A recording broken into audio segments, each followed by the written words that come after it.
तो बच्चों ये जेईई मेन 2025 फेज 2 का 2 अप्रैल इवनिंग शिफ्ट का एक बहुत इंपॉर्टेंट क्वेश्चन है जो कि 2026 में भी रिपीट होने के चांसेस है। इस क्वेश्चन में हमें बोला गया है कि NaCl को हमने पानी में डिजोल्व किया है और 1 डिग्री सेल्सियस से 25 डिग्री सेल्सियस तक पानी को हीट कर रहे हैं, तो मोलैरिटी का वेरिएशन क्या होगा। तो जनरली जो मोलैरिटी हम लोग लिखते हैं वो moles of solute divided by volume of solution लिखते हैं। अब वॉल्यूम ऑफ सॉल्यूशन जो है वो टेम्परेचर डिपेंडेंट होता है, तो बाकी सभी लिक्विड्स में तो टेम्परेचर को इंक्रीज करने पे वॉल्यूम की वैल्यू इंक्रीज करती है और मोलैरिटी की वैल्यू डायरेक्टली डिक्रीज करती जाती है।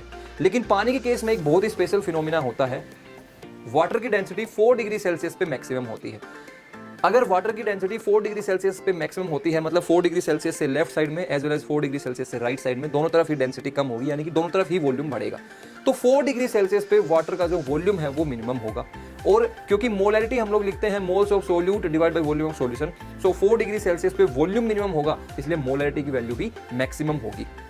तो मोलैरिटी वर्सेस टेम्परेचर का जब हम लोग ग्राफ देखेंगे तो अराउंड 4 डिग्री सेल्सियस पे हमें मैक्सिमम बनता हुआ दिखाई देगा। तो इन चारों ऑप्शन में से जो बेस्ट ऑप्शन है दैट विल बी ऑप्शन 1। ये क्वेश्चन जेईई मेन 2026 में बहुत ज़्यादा चांसेस है कि किसी ना किसी शिफ्ट में एग्जैक्टली ऐसा रिपीट हो जाए, क्योंकि जेईई मेन की हैबिट है कि वो किसी कॉन्सेप्ट पे अगर कोई बहुत बढ़िया क्वेश्चन लेके आते हैं तो फिर उसके बाद में नेक्स्ट ईयर उसको रिपीट भी करते हैं और एग्जैक्टली उसी फॉर्म में रिपीट कर देते हैं। तो आई होप कि ये क्वेश्चन आपके लिए हेल्पफुल रहेगा।